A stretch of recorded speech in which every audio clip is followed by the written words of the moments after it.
Hi, it's Tom from Tom's Garage. Hey, I have a very special episode today. I'm doing an owner's and buyer's guide on the F40, the F40. I've owned this Euro spec car now for 2 years and have been living and breathing this car on a weekly basis. I've gone from the very front to the back with a fine-tooth comb, doing discovery, doing restoration work, doing fixing, doing deep cleaning, to the point where I just won best in class with this car. And it's not a garage queen. It's got 18,000 kilometers on it and had spent 20 years in Japan and originally delivered in Rome, Italy in 1992. So I've learned a lot about this car and I'm going to share a lot of information with you today. I'm excited. Let's get started. They built 1,300 and something of these cars from 87 to 1992. And about 200 were built for the US with US specs, bigger bumpers, fuel tanks, EPA requirements. Because of those low production numbers for the US market, US cars tend to be more expensive, but actually I prefer the Euro spec. It's cleaner lines, it's what Enzo signed off on.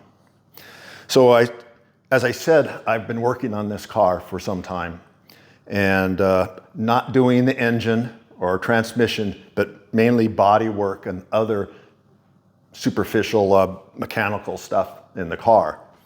I mean, the car is pretty straightforward, simple.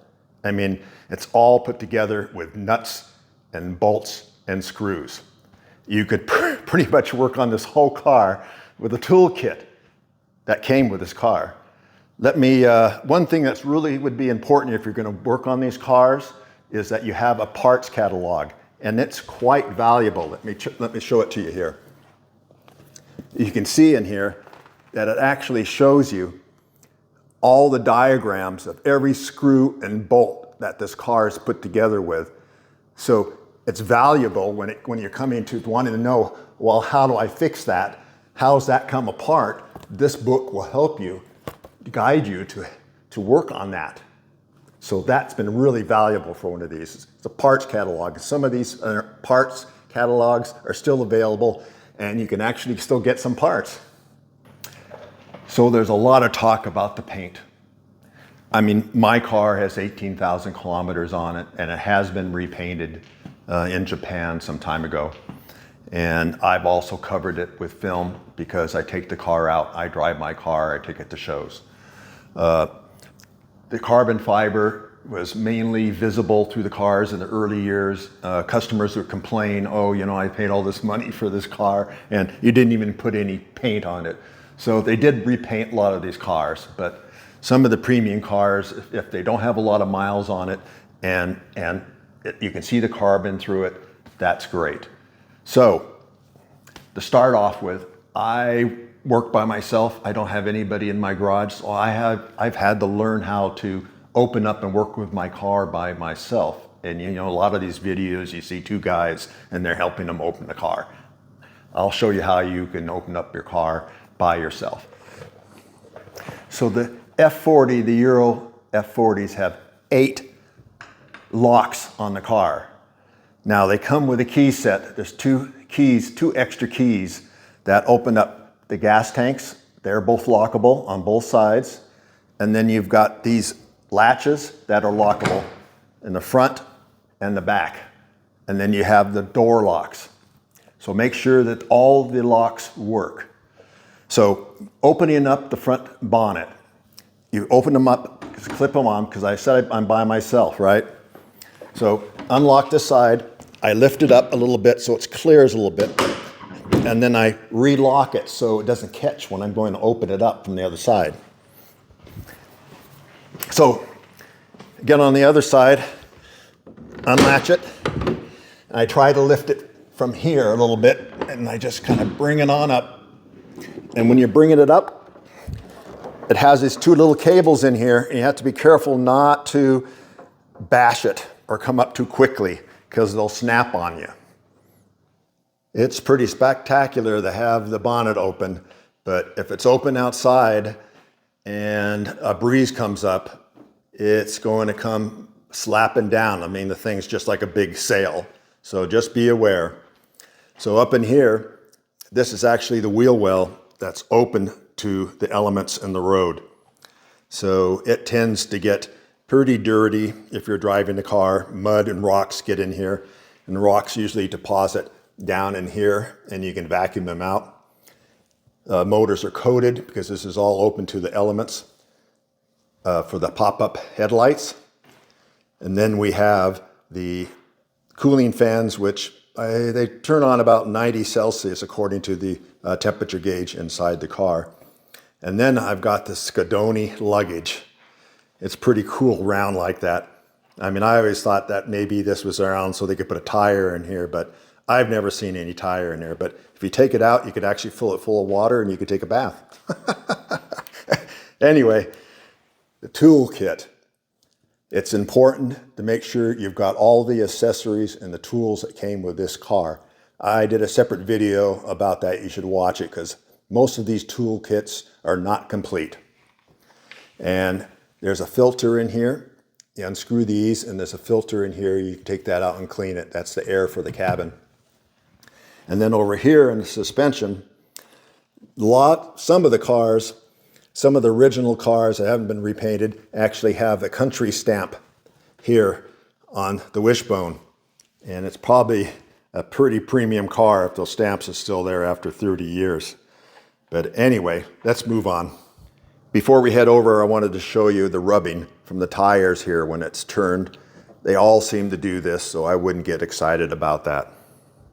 This is the wiring harness for the bonnet here that's working the headlights and everything. And because of the way it's laid out, that when you open it, it wants to pull this. So lots of times you'll have this conduit here, this flex conduit, pull away from the connection here and your wires will be kind of exposed. But that could be fixed pretty easily, so don't worry about it. Another thing you should be aware of is this piece of Kevlar in here. It's just a piece in here, and lots of times people will step on this if they're working on it, so lots of times these are broken. So you should check that out and be careful yourself when you're in here working, because you'll come in there, step in here and you'll snap that piece before you can say, you know what. Let's talk about the rims and the tires again real quick. As I said, these are the Pirelli P0s that are actually made for this car. And the rims fit the P0s perfectly. Nowadays, they have the Michelin tires is all that's available because these are out of production. But the bead on this fits perfectly on these rims. The Michelins don't fit the bead quite as nice. They don't look as good. So if you can get the P0s, you're in like Flint.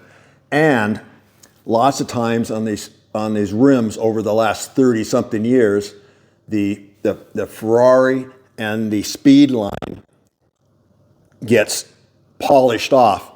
And it's not the end of the world if your car has those polished off, because you can have them re-engraved.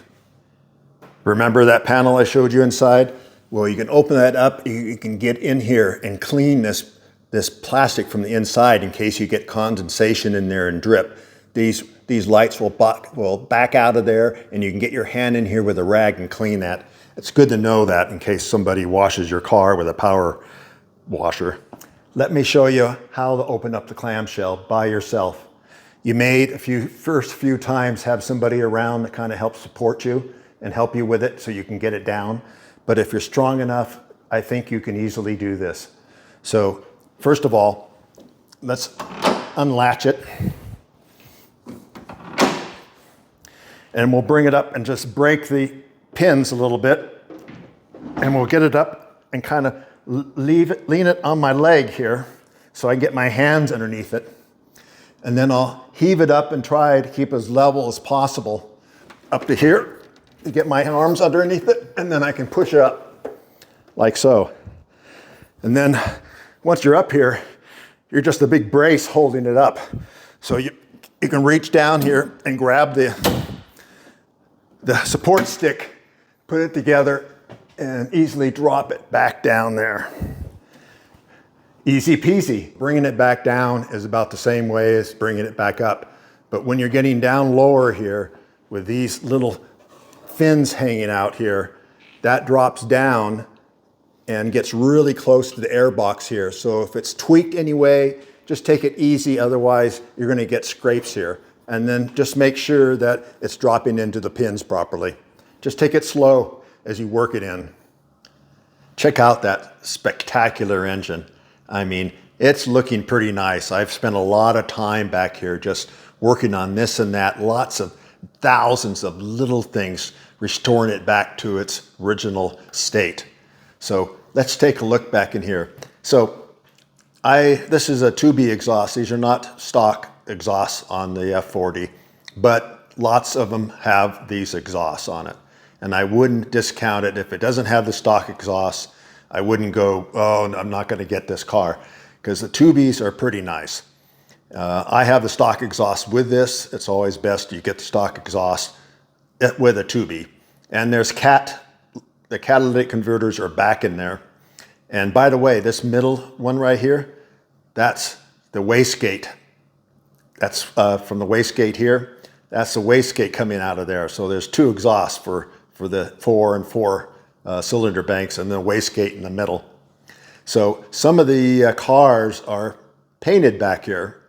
The Euro cars, I think late cars are all painted. Maybe the early cars are still open looking Kevlar on the back.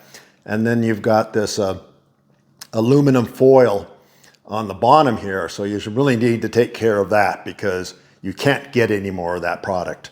I mean, I've looked to see if I could get the weave, but they're just not available. So you need to take care of the aluminum foil and treat it nicely, because it's going to have to last for a long time. As I said, the foil isn't available anymore, and it's pretty fragile. So you really need to take care of the foil, heat foil that's up here at the top of the clamshell as time goes on. So let's start towards the back of the engine and move forward. So you can see here's the exhaust back in there. You can see the cats back in there. And then over in here, these lights, inside these lights, the body code is scraped in there. And if you want to start opening up cars that you look at, you can take this off and look and see in this side or that side. It's in one of these. Mine's on this side, and it's scraped inside there, but don't take off the back screws. That's not how you get that light off. You have to take the bolt off of here, and then that releases it, and you can pull that out. Check this out.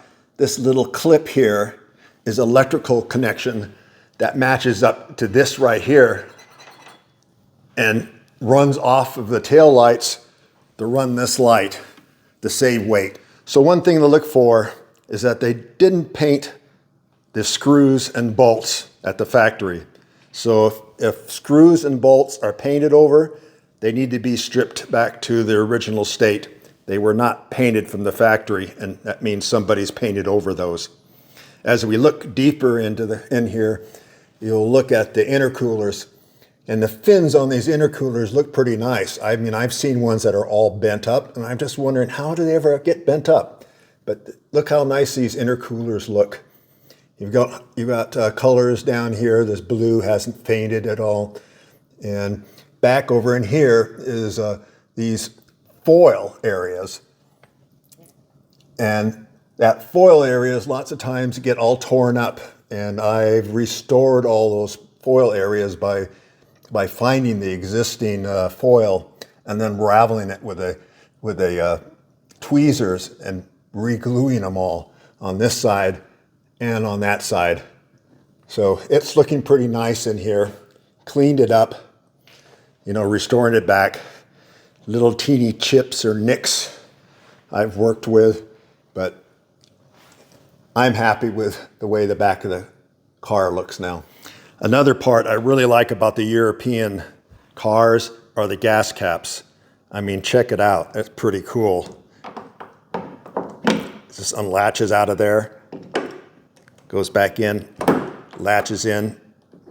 The US ones have screwed caps, but there's one thing I should mention about the European models in general, is because they don't have the EPA emissions type of components in here, that some of them tend to smell like gas when they're in your garage. Just a little bit, not all the cars, but some of the cars. But you can get around that by getting one of these carbon filters that'll suck any of the smell out of your garage. This one's pretty cool. They're not too expensive, but you won't smell any gas in your garage. You get one of these. My Lexan window in the back looks pretty nice. It's all trimmed out pretty well. The black isn't flaking off the sides. And you know, if they're scratched a little bit, you can buff this out and make it look really nice. If it's really gotten yellow, I'm not quite sure what you would do. I don't know if they're still available or if you can buff that out if it's gotten really yellow. Okay, well, let's move inside. Before we go inside, you want to make sure that the doors have a nice reveal on them and the weather stripping is in good shape. And listen to the way that they open and they close. These are pretty nice. So let's take a look inside here. So it's all exposed carbon fiber in here.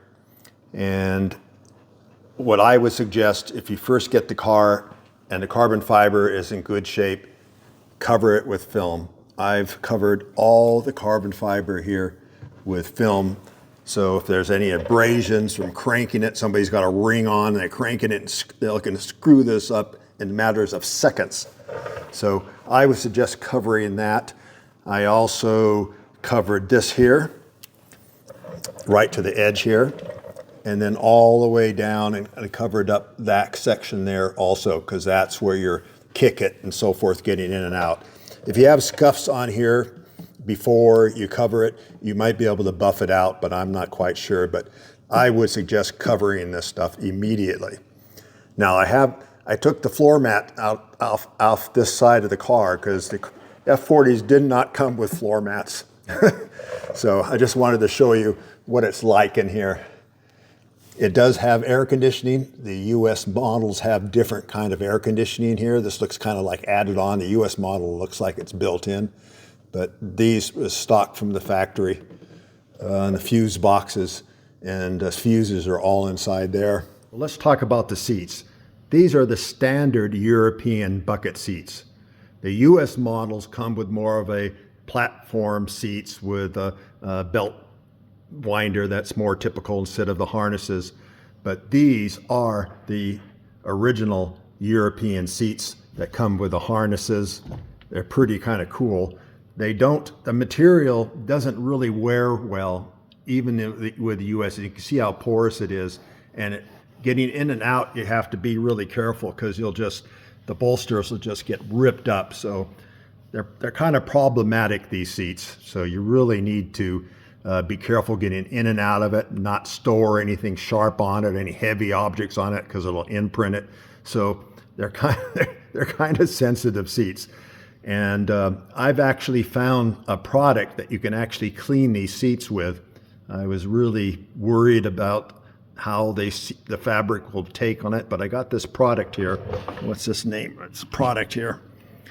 This stuff here I used on these seats, and it didn't fade it, and did a pretty good job. Actually, I started out really lightly, just did a little bit, and then worked it and see how that was. It did like 15 times before I really felt confident with working these seats. But they did take the stains out, so I would recommend that product because it has really worked on these. Let's check out the back here with all this felt back here behind the seats. I mean, let's get into the dashboard. By the way, the body stamps for this car are also on the hinges here. Anyway, here's the felt dashboard, and mainly then all the interior is pretty much this felt. I mean, it's cloth. It's not even glued on here. It's stretched across here, and it tends to be when it's really in a humid environment or is really damp, it might start to shrink or expand depending upon the weather. So if you see some ripples in it, that goes away if you put it out in the sun. So as you can see here, we have the dashboard, the air conditioning, as I said, stock in all the cars. This one has a cigarette lighter somebody put in, I guess, to power some equipment. And then the gas tanks, talk about the gas tank again. The gas tank is actually 31 gallons in this car. I mean, can you believe that in the saddlebag tanks? The Euro models have the saddlebag bladders back there that need to be changed every 10 years because they go bad. The US cars have aluminum tanks, but you can get aftermarket aluminum tanks to replace these bladder tanks. But anyway, 31 gallons of gas. You have the minimalist gauges in here, your starter, and here's your boost gauge. And just an FYI, if you're ever testing one of these cars, you want it to at least get up to 1, especially if it's cooler weather. In summertime, maybe not, but you want 1 bar at least on boost.